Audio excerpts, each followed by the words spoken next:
Hello, hello, hello. Welcome to my channel. It's your girl, The Faith. The Faith. How are you? It's been a while, a few days though. How have you been? I've been well. I am back with cabin crew. Pros and cons. The advantages and disadvantages of working in an airline. As a flight attendant, we are going to do Qatar Airways version, and then next time we'll do Emirates. So everyone fancies working in an airline. The salary, getting to travel, going places and all. Yes, it's a very good job. It is a very good job. However, every good thing has another side of it. Okay? So I have friends that are working in the airlines, Emirates and Qatar Airways, and one of them gave me a call and told me, I think people should know when they're signing up for this job. Okay, so she gave me quite a list. I was writing down quite a list of things, good and bad things. Yes, so I'm telling someone's story. Okay, disclaimer, this is a story that I'm telling for a friend working in the airlines, and she told me it's good that people get to know what they're signing up for. Okay, so stay with me. It's gonna be a good ride. It's gonna be a very, very good ride. We are going to do one good thing and one bad thing. Okay, yep. So one good thing is about the pay. The salary is very, very good. It's in the Middle East, Dubai and Qatar. They have tax-free salaries, so the salary is not taxed. It's tax-free salary, and it's the basic salary for cabin crew is 3,800 Qatar riyals. That's almost equivalent to 1,050 US dollars. That's basic pay during probation. Of course, after probation you get a higher pay. Okay, there's increment after probation. Okay, and that is what? That is 1,200 Qatar riyals. That's basic salary. All right. The other thing that is included with the pay is the flight allowance. Flight allowance is normally calculated the hours that you are going to be on the air. Okay, when immediately the airplane takes off and when it lands. Okay, so the hours that you are going to be on the ground, they're not counted. So only the hours that you're in the air, and the flight allowance is $15 per hour. Yeah, so $15 per hour. And the other thing is layover allowance. Layover allowance is normally on the included with at the end of the month. Okay, and this is normally calculated by the number of layovers you've had. Normally they're like 4 to 6 layovers per month. Okay, in Emirates, the layover allowance is always given at the arrival on the local currency. Okay, so the layover allowance is basically the amount that you're going to be needing on your stay, okay, for the hotel and for the meals. Point number one on the negative side of it, the bad side of it, is job security. There's no job security. You don't have job security while you're working in Qatar Airways, even Emirates somehow. But there's no but.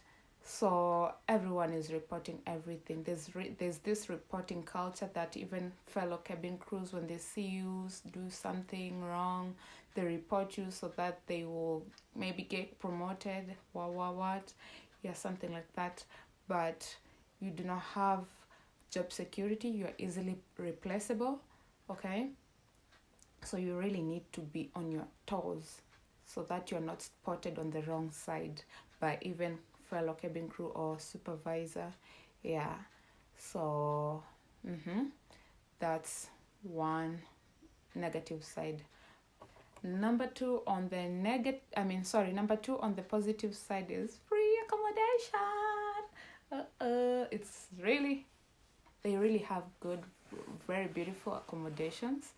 Okay, it comes with, you don't have to pay for any bills. The water bill, electricity bill is paid for. The only thing that you need to pay for is for internet and Wi-Fi. And it does not come with television, so for a TV you need to buy a TV for yourself. Yeah, the accommodation has gym, swimming pool, and laundry. Okay, yeah, they really have cool accommodations. And also, normally the accommodation is sharing accommodation. Of course, you have like 2 or 3 crew sharing a 3-bedroom apartment. Okay, yeah, one with master bedroom, bathroom, and the other 2 roommates have a bathroom to share. So if you are lucky to have a 2-bedroom apartment, each one have own bathroom, and if it's 3, it's only 2 bathroom, 2 are sharing and 1 have master bedroom. Yeah, so the accommodation are super cool. What else regarding accommodations in Middle East? Not Middle East, in Dubai and Qatar, in the Gulf, basically those Muslim nations, Muslim countries, they do not have accommodations that are shared with men and women. So normally the blocks are different. Men accommodation have their own block. Men have their own block and women have their own block. Even when I was staying in Dubai, we used to have our accommodations used to be like, we had men block and women block. Okay, so there's no sharing, like mixing of men and women in the same block. Yeah, so in Qatar Airways as well, it's the same thing. So there are men's block and women block. Okay, yes, so that's that. Now that brings us to point number 2, on the bad side, on the negative side, on the con side. Now it's that there are lots of restrictions in the accommodations. Yeah, so the accommodation restrictions are, men cannot visit you, like non-crew, friends or relatives cannot visit you in your accommodation. And if you have visitors like women, non-crew, they will only visit you for 2 hours. And that's not really, it feels like kind of a cage. Yeah, so that's restriction number 1. Also, there's this curfew thing, like you have, for all crews have to be in the accommodation from 4 a.m. to 7 a.m. in the morning. You cannot sleep out, you have to be in your accommodations. They have these access cards that you need to open, and like the access cards for opening and closing your doors, so that monitors your movement. So yeah, that's the curfew policy. You need to be around every time. That feels like you're caged as well, right? Also, your family, your sisters or brothers or parents cannot stay in your accommodation. Unlike Emirates, they will let your family stay for a month. Yeah. So in Qatar Airways, you cannot have your family stay with you. Yeah, that's a bad one. That's not a good one, right? Yeah. So if you have family visiting you in your country, you have to book them a hotel outside. They cannot stay with you, and also you cannot sleep out. You cannot really spend good time with them. So I think you really need to know what goes on before you sign up for this job. Okay, yeah, it feels like you're kind of caged, right? Yeah, lots of limitations. So on your minimum rest, you cannot move around. That's 15 hours prior to your flight. So you have to be in your accommodation. If you really have to do your laundry, you have like 90 minutes to do whatever you have to do. You have to be in your room. Again, I told you there's access cards that monitor your movement. Right? Yeah, so you cannot go out. Okay, you have to stay in your room and have some rest before your flight. Right. Yeah. That brings us to point number 3 on the positive. That is medical cover, medical insurance. Oh my gosh, they really have a nice medical cover that you are able to be treated anywhere in the world. It's a worldwide medical cover insurance, okay? Yeah, so that is a really, really good plus. Right. Now, that brings us to point number 3 on the negative side. Number 3 on the negative side, you cannot call in sick. Oh my god, my dog is barking. Snowy! So other than having a good medical cover is you are unable to call in sick. Like, if you have to call in sick, like you have to go to the doctor.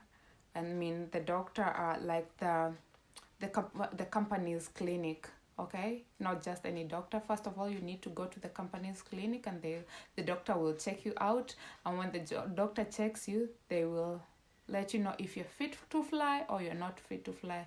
And some way, somehow, crews are really sick and they're unable to fly. And when they go to the companies, I mean, to the doctor, the doctors are instructed not to be really soft with them. I mean, with giving them sick offs. So that makes it really hard, because the crew, if they do not have a sick off from the doctor or are not from the doctor not to fly, they will have to fly. They will have to go to work. So the doctors have really been kind of instructed not to be easy on giving out sick offs. Okay. However, now when you call in sick to your supervisor, they really makes it hard. Like, they try to threaten you. Yeah, so that's a no-no. Sometimes you're really, really drained. Sometimes you're so tired. Sometimes you're sick. You just cannot fly, but you really have to. So this job is quite tiring, guys. It really is. From the layovers and the jet lags, and this can be really, really, really tiring. Okay, so we are going to point number 4 on the positive. That is discounts. Wow, this is super nice. They are discounted in almost everywhere. Like, cabin crews have discounts in hotels, in restaurants, in brand outlets, in food stores, like everywhere, really. They have really good discounted rates, maybe 50 off or 75 off. Yeah, that's on outlets. Also discounts on the job itself. Okay, because now they can have discounted tickets for their family, for themselves, for friends. Okay, right now, for themselves, I think they can have 50% off. Okay, and what else? 50 to 90%, guys. It's that really good. 50 to 90% off. Also, now for family, I think it's just 50% off. And for friends, they have this priority kind of. They input your name so that you get priority in getting discount each time you make bookings for flights. What else? Point number 3 on the negative side. Okay, that is tiring. This job is exhausting. It's draining. It's tiring. It's all sorts of draining.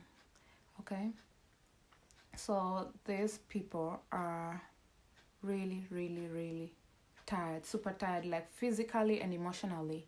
Okay, so one thing that is, they get yelled at sometimes by fussy passengers. Okay, yeah, and then, like, you need to be standing most of the times and, like, pulling those food thingies, what are they?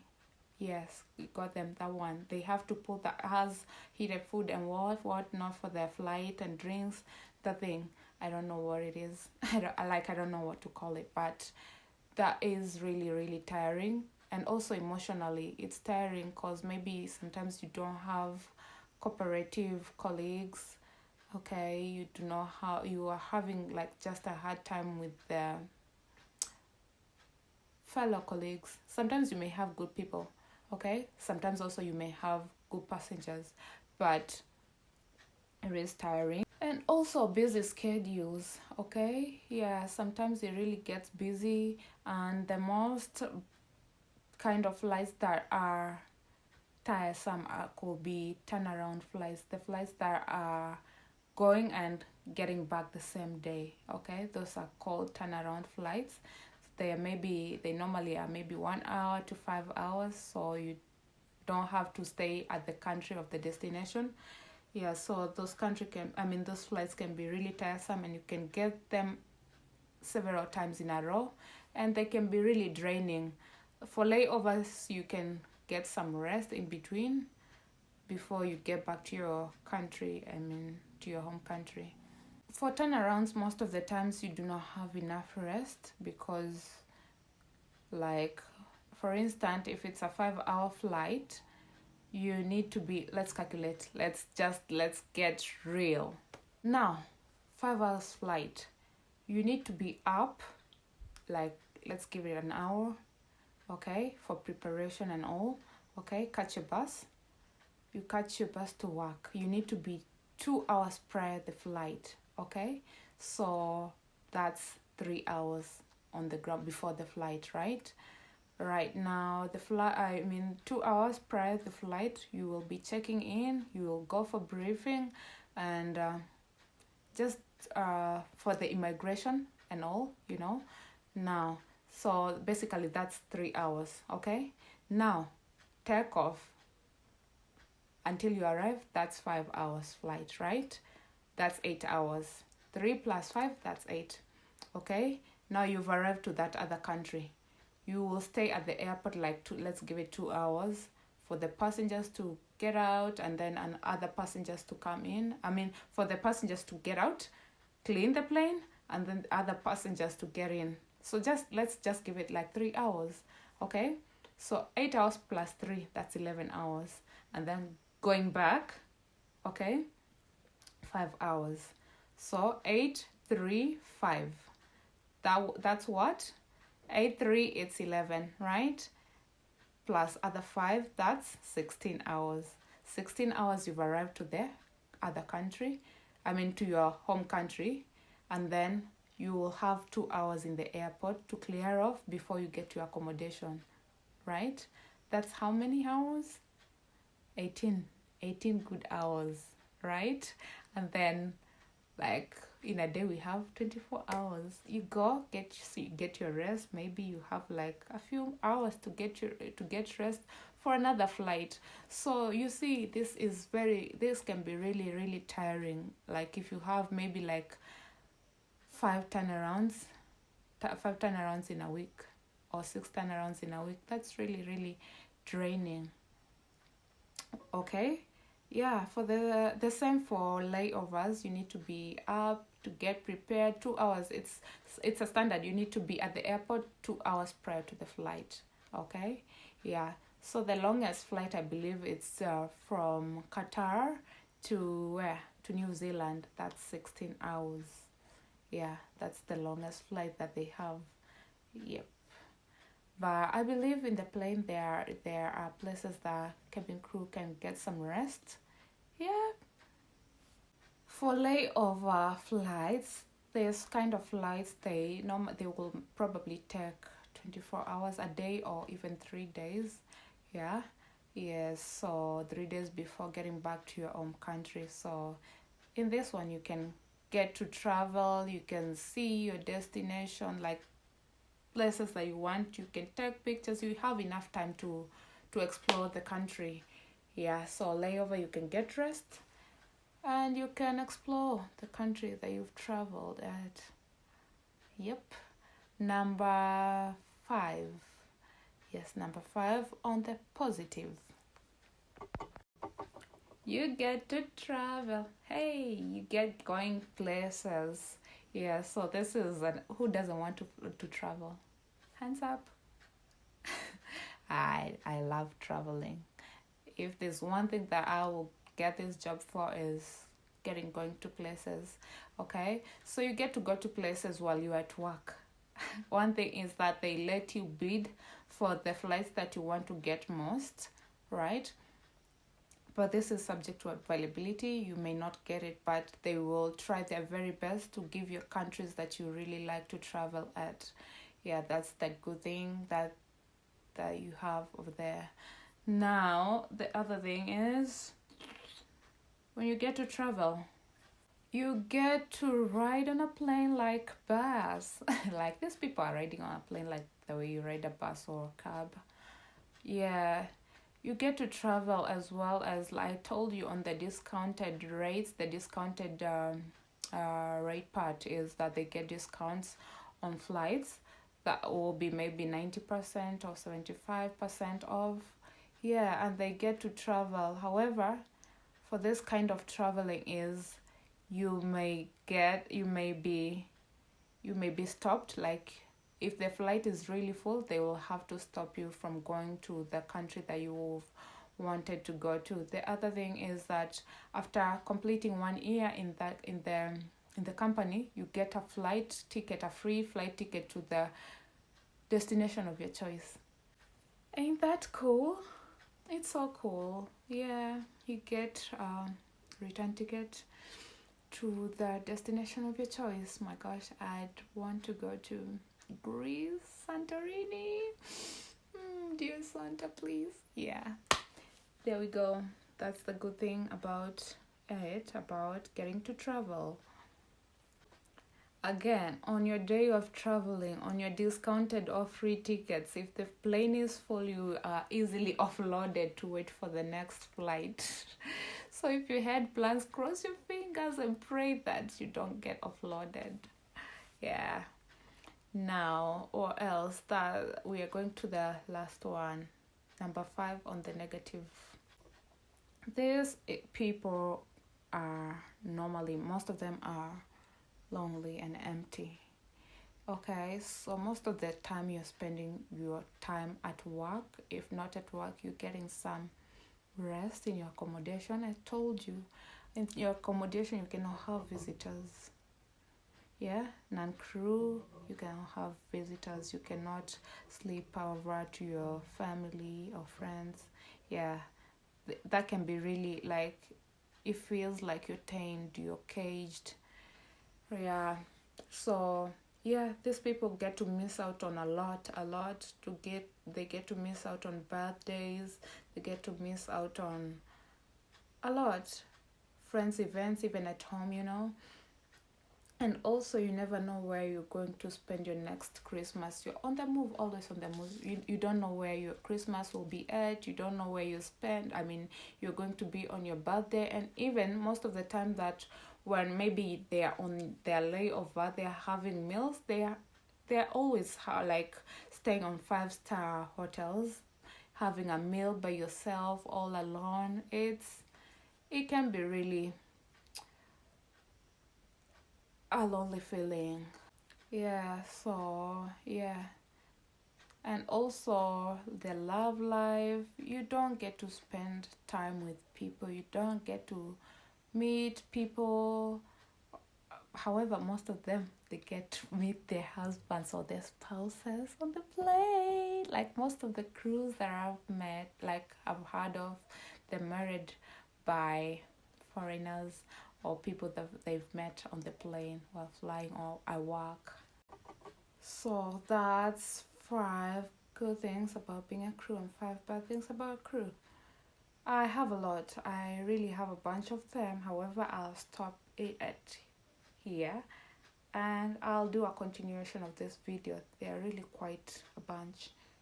Okay, so for now we are gonna end at this and I'll see you on the next video, still on pros and cons.